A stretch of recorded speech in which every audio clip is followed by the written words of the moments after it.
The 16th Street Baptist Church in Birmingham, Alabama. Since the bombing of the 16th Street Baptist Church in Birmingham, Alabama. In the 1963 Baptist Church bombing in Birmingham, Alabama, visited Brooklyn Park.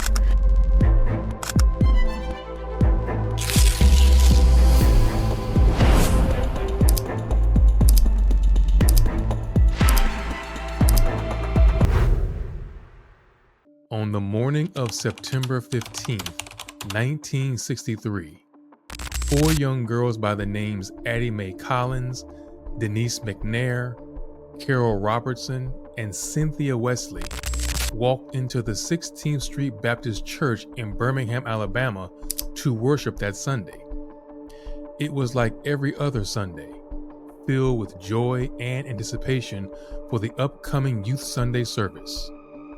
The girls were joyful and excited, dressed in their best outfits and gathered in the basement of the church, unknown to them that in just a couple moments from then, their lives would come to an end as a result of a senseless act of terror.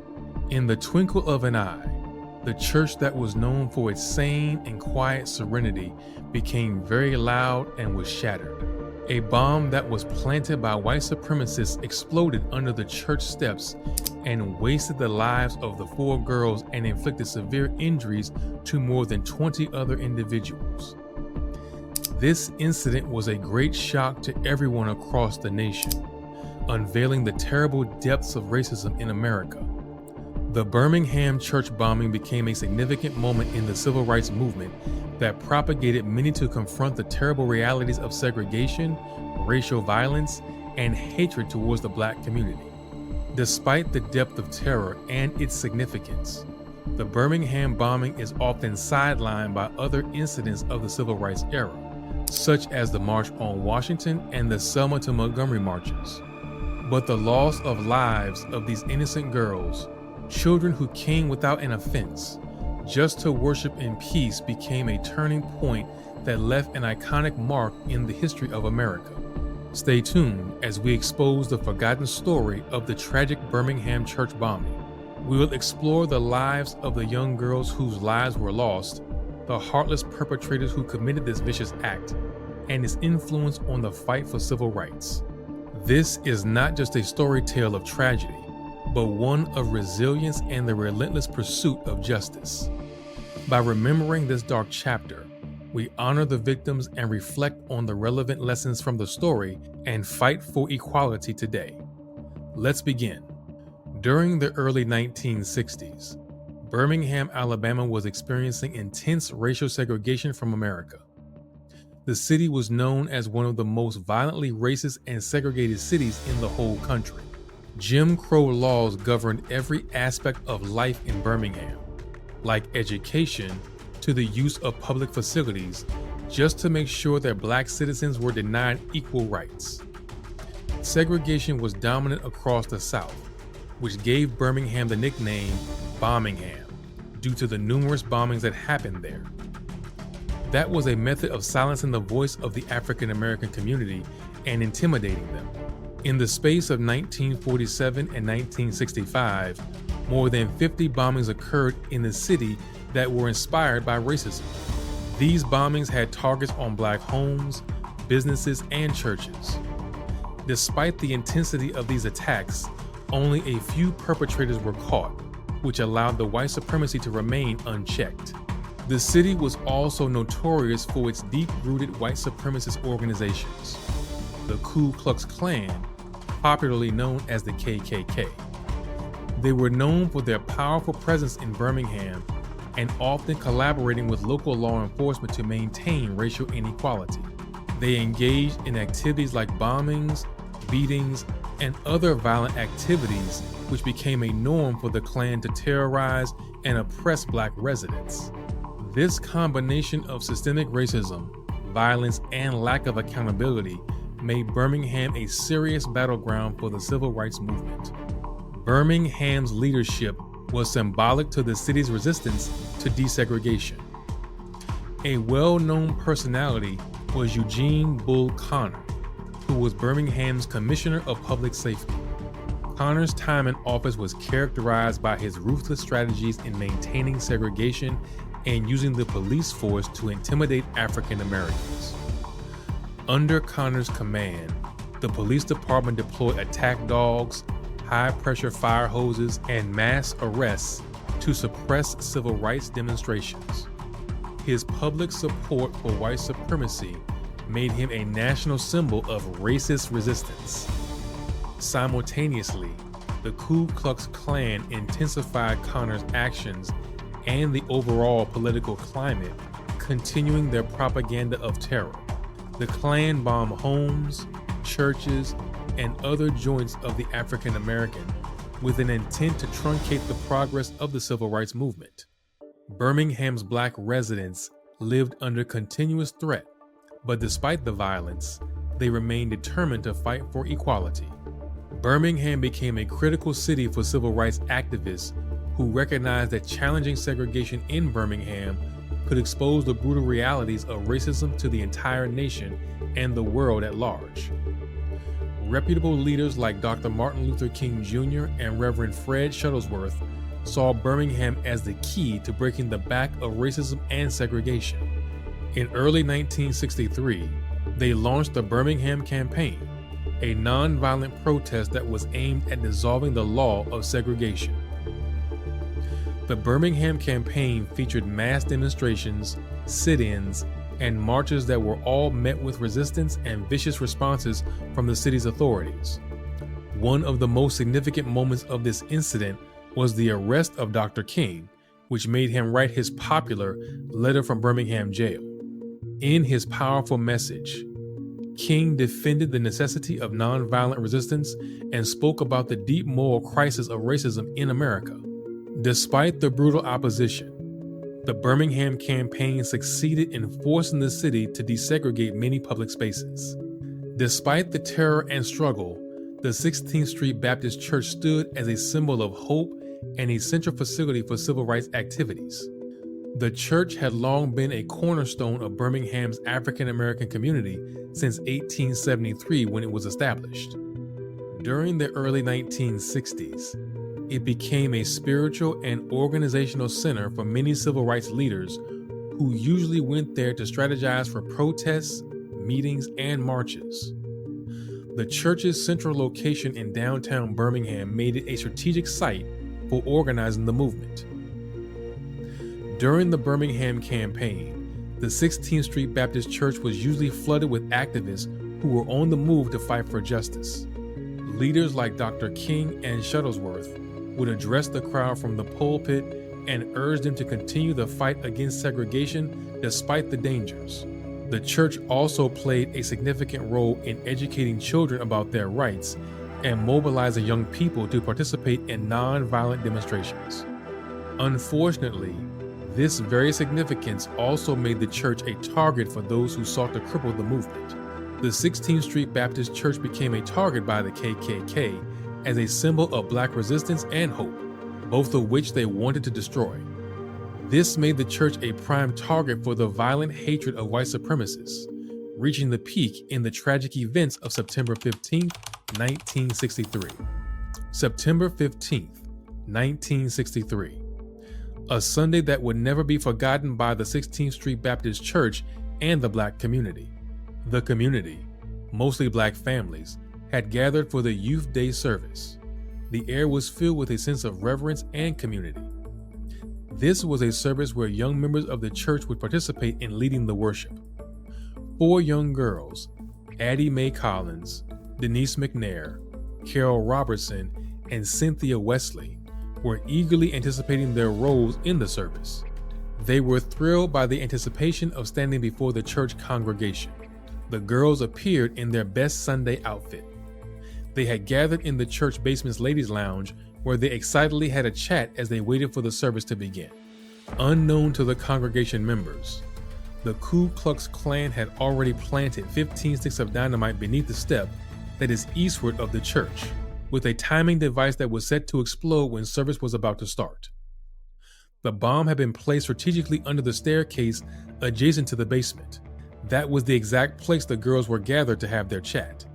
For the Klan, this was not just a random act of violence.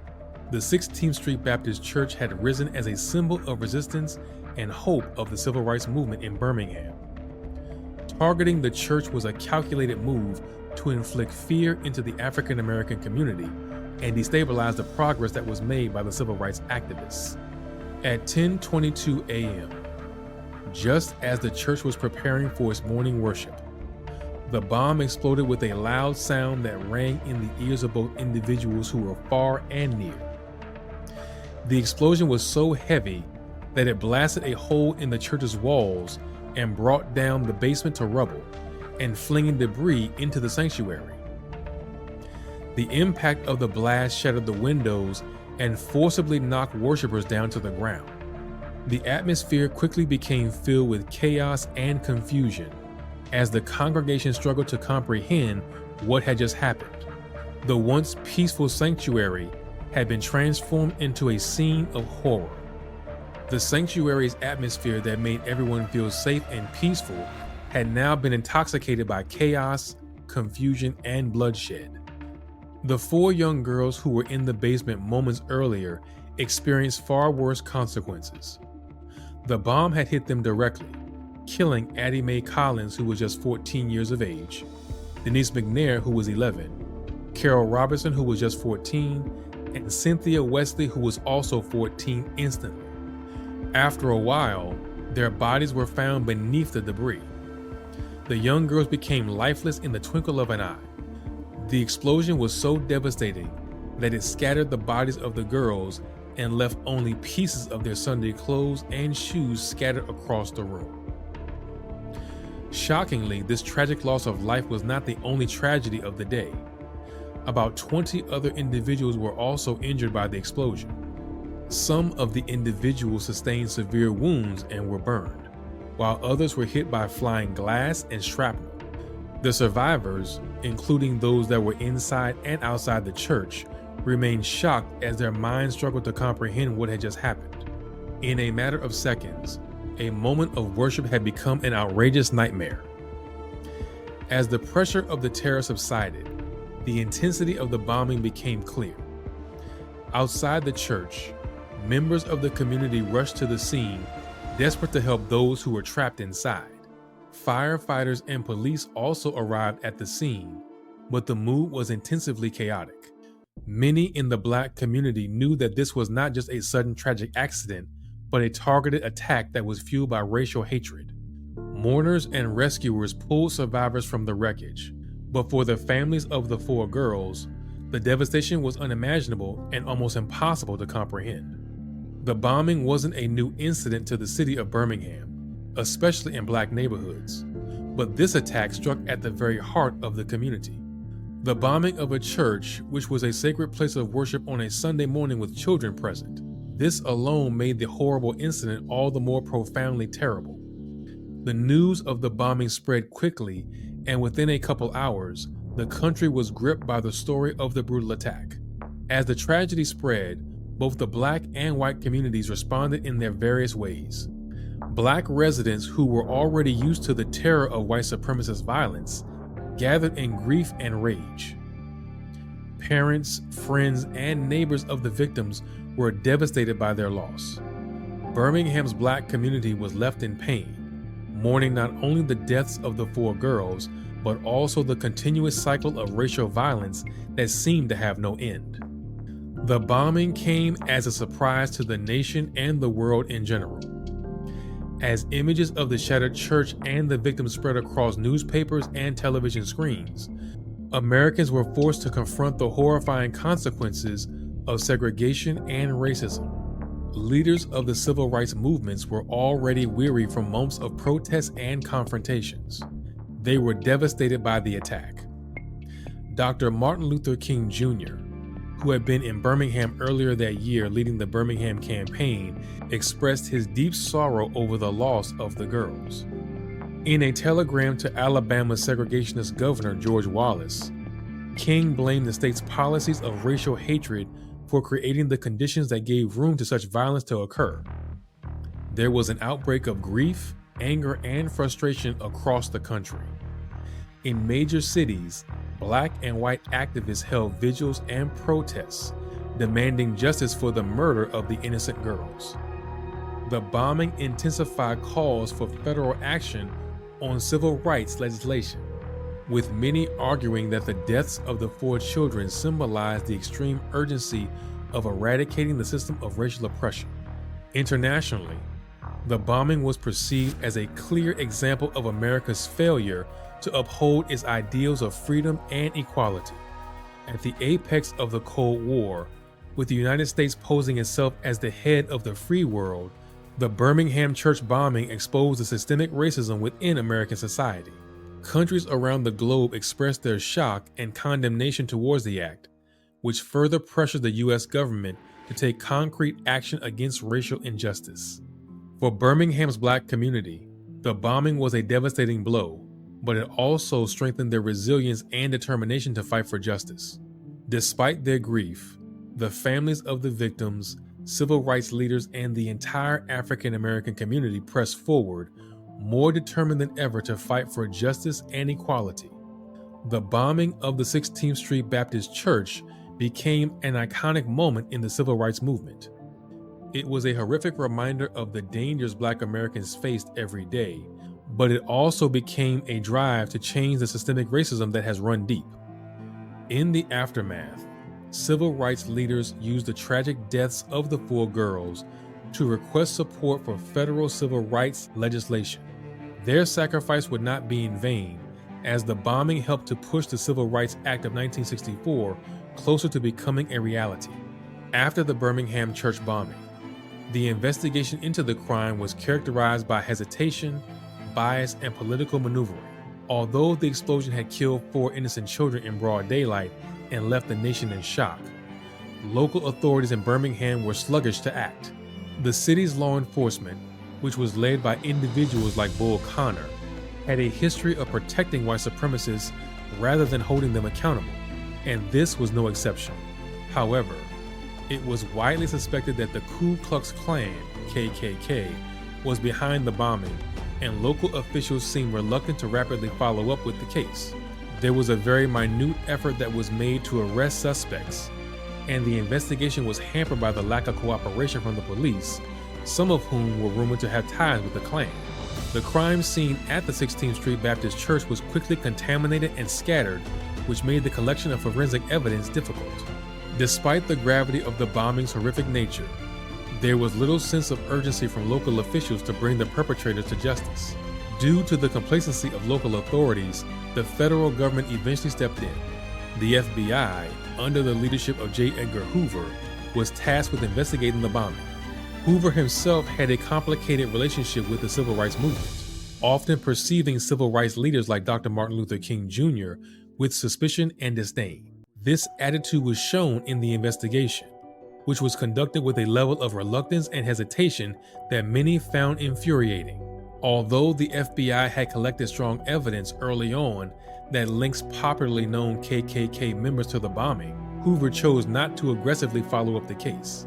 In fact, by 1965, the FBI had identified 4 primary suspects by name: Thomas Blanton, Bobby Frank Cherry, Robert Chambliss, and Herman Cash.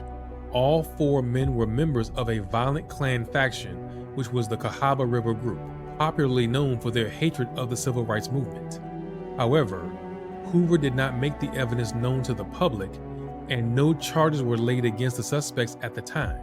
Hoover's reluctance to act was widely criticized, and many believed that the FBI was unwilling to confront the deeply entrenched racism that allowed such violence to continue unchecked. Despite the clear evidence, justice was delayed for more than a decade. This persisted until 1977, 14 years after the bombing, when the first perpetrator, Robert Chambliss, was brought to trial. Chambliss's conviction was a turning point, but it wasn't a full victory. Chambliss was found guilty of first-degree murder and sentenced to life in prison, but the other 3 suspects remained free. In 2000, nearly 4 decades after the bombing, Thomas Blanton and Bobby Frank Cherry were finally brought to trial. Both men were convicted of murder and sentenced to life in prison, with Blanton, who was convicted in 2001, and Cherry in 2002. Herman Cash, the 4th suspect, had died in 1994, escaping justice. The convictions of Blanton and Cherry were bittersweet for the families of the victims. Although justice had finally been served, it seemed to have come too late for many. The wounds left by the bombing and the long road to accountability could never fully be covered. The Birmingham Church bombing left an indelible memory on the nation. The slow march toward justice in this case stands as a reminder that the systemic racism that has eaten deep often allows the perpetrators of violence to go unpunished. Yet their perseverance to pursue justice to the convictions of the bombers also serve as a symbol of the persistence of those who demand accountability, even in the face of overwhelming struggles. Although justice for the 4 girls came extremely late, their deaths and the long struggle to bring their killers to trial played a significant role in galvanizing the civil rights movement and pushing for greater protections against racial violence in America. What do you think the government should do for the families of these girls? I'd love to read your opinions in the comments. Like and subscribe. Let's bring justice together.